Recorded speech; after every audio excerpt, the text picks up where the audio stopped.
पिछले एपिसोड में हमने देखा किस तरह चोजी के येलो पिल खाने के बाद उसकी ताकत पहले से ज्यादा बढ़ जाती है और उसके अंदर से भारी मात्रा में चाकरा बाहर निकलता है। फिर जिरोबो उसके ऊपर हमला करने आता है। तब चोजी पार्सल एक्सपेंशन नाम के जुस्सू से अपने हाथ का आकार बड़ा करके उसे एक जोरदार चाटा मारता है, जिससे वो घिसटते हुए दूर गिरता है। अब आगे फिर चोजी दोबारा उसी जुस्सू से अपने एक पैर को बड़ा और लंबा करके उसे मारने ही वाला था, लेकिन जिरोबो इसे मुश्किल से डॉच कर लेता है। इसके बाद चोजी फिर से एक हाथ को बड़ा करके जिरोबो को जमीन के अंदर दबोच लेता है, पर जिरोबो अपनी ज्यादा ताकत लगाकर चोजी के एक हाथ को पकड़कर उसे उठा के घुमाकर दूर फेंकता है। लेकिन चोजी हवा में एक और जुस्सू करता है जिसका नाम है सुपर एक्सपेंशन जुस्सू। इस जुस्सू से चोजी अपने शरीर के आकार को हद से ज्यादा बड़ा बनाकर जिरोबो के ऊपर फुल स्पीड से गिरता है। जब चोजी अपने विशाल शरीर के साथ उस पर गिरता है तब उसे लगता है कि आखिरकार उसने जिरोबो को हरा दिया। वहीं दूसरी तरफ शिकामारु आसपास के पेड़ों पर अपनी कुनाई से एक निशान बनाता है ताकि जब चोजी उन चारों का पीछा करे तब वो उन्हें आसानी से ढूंढ पाए। इसका मतलब है शिकामारु को पूरा यकीन है कि चोजी जिरोबो को हरा देगा। इसके साथ अब इन तीनों को भी पूरा यकीन है। वहीं दूसरी तरफ चोजी को लगता है कि उसने जिरोबो को हरा दिया, लेकिन ऐसा नहीं होता। जिरोबो अपने दोनों हाथों से चोजी के विशाल शरीर को आसानी से उठा लेता है। ये देखकर चोजी पूरी तरह से चौंक जाता है। तब हम देखते हैं जिरोबो पहले से बदलकर एक राक्षस जैसा दिख रहा है। तो अभी जिरोबो बोलता है, मैंने कभी सोचा भी नहीं था मुझे अपने कर्समार को दूसरे लेवल में ले जाना पड़ेगा, और वो भी इस पिद्दी को हराने के लिए। ये बोलकर वो चोजी के पेट पर एक जोरदार पंच मारता है, जिससे चोजी ऊपर उछलकर अपने नॉर्मल रूप में आकर नीचे जोर से गिरता है। इसके बाद वो जिरोबो के शरीर को देखकर हैरान हो जाता है। फिर जिरोबो चोजी से बोलता है, तू मुझे हरा नहीं सकता मोटे, चाहे कुछ भी कर ले। ये बोलकर वो चोजी को मारने के लिए अपना कदम उसकी ओर बढ़ाता है। तब चोजी उसकी ओर देखकर सोचता है, शिकामारु,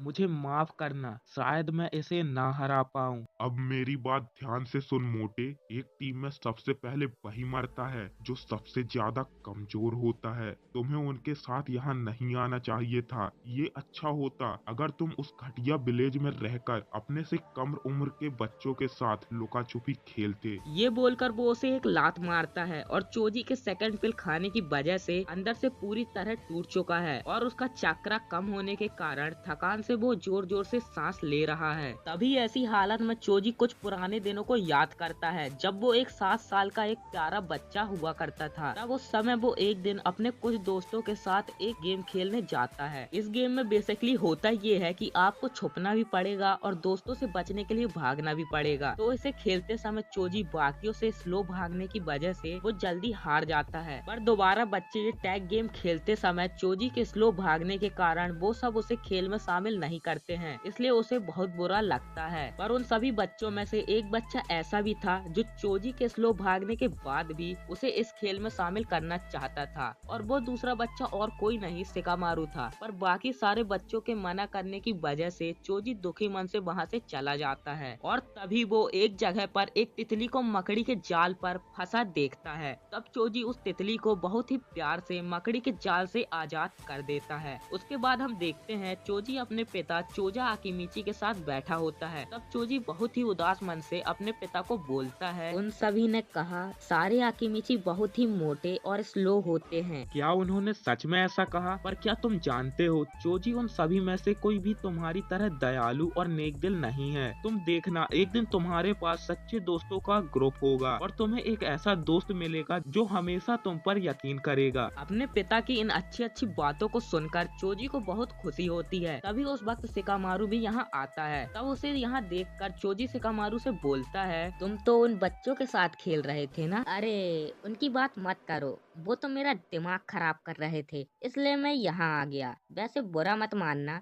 तुम मेरी खास सीट पर बैठे हो। मैं अक्सर यहाँ बैठकर बादलों को देखता हूँ, तो क्या मैं यहाँ बैठ जाऊँ? क्यों नहीं? तब शिकामारु उसके साइड में बैठने के बाद लेटकर बादलों को देखता है और फिर बोलता है, वैसे तुम जानते हो इस तरह यहाँ लेटकर बादलों को देखने का मजा ही कुछ और है। मेरे पास कुछ स्नैक्स है, तुम खाना चाहोगे? हाँ, क्यों नहीं, थैंक यू। फिर दोनों बड़े मजे से स्नैक्स खाते हैं। तभी फिर से शिकामारू बोलता है, वैसे मेरा नाम है शिकामारू, मैं नारा क्लैन से हूँ। तुम्हारा नाम क्या है? मेरा नाम चोजी है और मैं आकिमिची क्लैन से हूँ। चोजी, वैसे मुझे लगता है हम अच्छे दोस्त बनेंगे। हाँ बिल्कुल। और इस तरह से चोजी का सबसे पहला दोस्त शिकामारू बनता है। फिर इसके बाद जिरोबो चोजी की इस हालत का फायदा उठाकर उसे टॉर्चर करना शुरू करता है, फिजिकल भी और मेंटल भी। चोजी को अब लगता है अब वो जल्दी जिरोबो के हाथों मारा जाएगा और तभी उसे एक प्रॉमिस याद आता है जो उसने शिकामारू और बाकियों को दिया था। इसके बाद चोजी अपने पॉकेट से वो आखिरी वाली रेड आकिमिची पिल निकालता है। इस पिल की खासियत है कि वो ग्रीन और येलो पिल से भी ज्यादा ताकत देती है, इतनी ज्यादा ताकत कि उसका शरीर भी खुद इसे संभाल नहीं पाएगा और अंत में वो मर जाएगा। वो सोचता है अगर मरना ही है तो क्यों ना अपने दोस्तों के खातिर इस राक्षस की जान लेकर मरूं। इसलिए चोजी अपनी जान की परवाह ना करके इस पिल को खा लेता है। तभी जिरोबो उसे मारने के लिए एक आखिरी ताकतवर हमला करता है जिससे वहाँ की जमीन तक फट जाती है। लेकिन इसके बाद जिरोबो देखता है कि चोजी वहाँ है ही नहीं। तभी जिरोबो के सामने चाकरा से बनी बहुत सारी तितलियां उसके पीछे जा रही हैं। तब जिरोबो पीछे मुड़कर देखता है कि चोजी पतला स्लिम ट्रिम हो गया है और सारी तितलियां उसके पीठ पर जमा होकर एक बड़ा सा तितली का पंख बन जाती हैं। वैसे मैं बता दूं पूरे आकिमिची क्लैन में ऐसा कोई भी नहीं था जो इस तरह की पावर को हासिल कर पाया हो। चोजी पूरे आकिमिची क्लैन में पहला बंदा है जिसने इस पावर को हासिल किया है। जिरोबो चोजी को इस तरह देखकर पूरी तरह से चौंक जाता है। फिर जिरोबो चोजी को पीछे से एक जोरदार पंच मारता है पर चोजी उस पंच को आसानी से ब्लॉक करके बोलता है, कोशिश करना बेकार है क्योंकि अब मैं पहले से 100 गुना ज्यादा ताकतवर हूँ। चोजी ये बोलकर अपने एल्बो से जिरोबो पर वार करता है जिससे जिरोबो घसीटते हुए दूर गिरता है। फिर चोजी पलक झपकते हुए उसके पास पहुंच जाता है। उसकी रफ्तार देखकर जिरोबो पूरी तरह से हैरान हो जाता है। तभी चोजी जिरोबो को गुस्से से बोलता है,